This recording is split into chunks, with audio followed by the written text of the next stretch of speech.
জানাই পূর্ব মেদিনীপুর এবং এই মেদিনীপুরের মাটিকে একজন বাঁকুড়ার যুবক হয়ে আপনাদের প্রত্যেককে প্রণাম জানাই। এই মেদিনীপুরে অনেক ইতিহাস আছে, যেখানে মাতঙ্গিনী হাজরা থেকে শুরু করে ক্ষুদিরাম বসু, ঈশ্বরচন্দ্র বিদ্যাসাগর, যেখানে ব্রিটিশরা আসতে পারেননি, যেখানে কবজা করতে পারেননি, সেই মেদিনীপুরের মাটি অনেক আন্দোলনের মাটি এবং আপনাদের জীবন অনেক আন্দোলন লড়াকুর নেতৃত্বের মাধ্যমে হয়।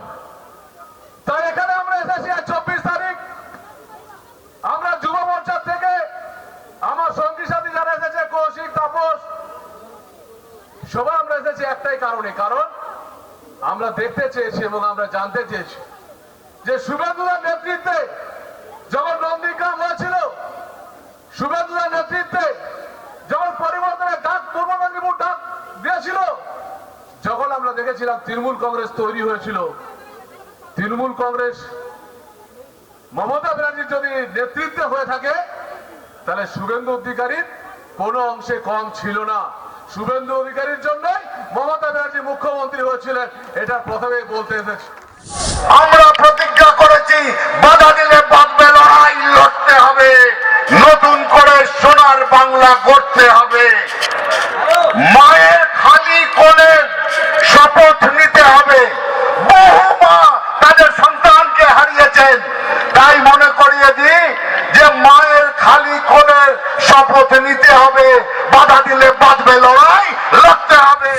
পুলিশ দলদাস ছিল, এখন তো একেবারে কৃতদাসে পরিণত হয়েছে এবং মানুষের দুটো করে চোখ বলছে যে বাংলায় 21 সালে ভারতীয় জনতা পার্টির নেতৃত্বে মানুষ একটা নতুন সরকার তৈরি করতে চাইছে। এটা স্পষ্ট ভাষণ। আপনি বলুন তো, এদের যাদের পাঠাচ্ছে এরা বলছে যে একটা শুভেন্দু চলে গেলে কি হবে, আমাদের দিদিমণি আছেন তিনি 1000 শুভেন্দু তৈরি করে নেবেন। বলছে ওর তো পরিচয় শিশির অধিকারীর ছেলে। আচ্ছা ভাই, যদি সত্যিকারে এগুলো হয় তোমরা এত হাঁপিয়ে পড়ছো কেন? এখানে তোমাদের তো দেখা যায়নি। আচ্ছা 11-র পরে নয় আমাকে নাকি লিস্ট দিয়ে গেছিল কাঁথি, তাই আসতো না। 11-র আগে তোমাদের দেখা যেত, যেদিন হরিপুর পরমাণু বিদ্যুৎ কেন্দ্র বিরোধী লড়াই হয়েছিল, যেদিন 2006 সালে 8ই ডিসেম্বর আমি জুনপুর থেকে হেঁটে কাঁথি এসেছিলাম 14 কিলোমিটার, তোমরা ছিলে আমার সঙ্গে।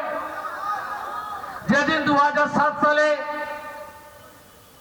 নন্দীগ্রামের গণ আন্দোলন 3রা জানুয়ারি, 7ই জানুয়ারি, 14ই মার্চ 10ই নভেম্বর সেদিন তোমরা এসেছিলে? বলে হ্যাঁ, আমরা তো যেতাম, পুলিশ নিয়ে যেতাম, বক্তৃতা করতাম আর চলে আসতাম। বক্তৃতা করলেই যদি সব হতো তাহলে নন্দীগ্রাম কোনোদিন হতো না। গোপীবল্লভপুরের দিলীপ ঘোষ আর কাঁথির শুভেন্দু অধিকারী, বঙ্গোপসাগর, বালু মাটি আর লাল মাটি জঙ্গলমহল, দুজন হাত মিলিয়েছি। যেতে তোমাদের হবে। পদ্ম ফুটে